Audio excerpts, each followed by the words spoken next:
Hi everyone, this is Rita from Landpack. Today I'm going to show you how to start ribbon code printer. This one is the button to start the ribbon code printer. Okay, we need to turn it on. You can see the light is flashing now. The temperature we preset is 150 degrees. Okay, after open this one, we can collect the auto pack. This one is the block to fix the characters. The first step, we need to take it off, press in, then turn right. It's very easy for you to take it. Okay.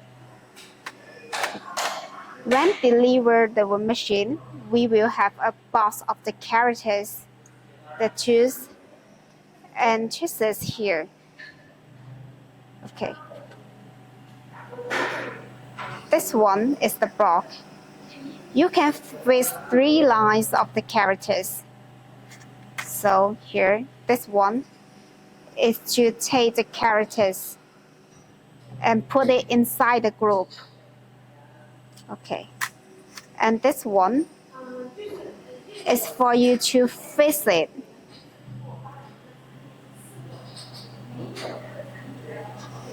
Just turn it tight. Ensure the characters is already fixed. Okay. After replace, then put it back. Same way. Press in, then turn right. Okay, see you next time. Bye.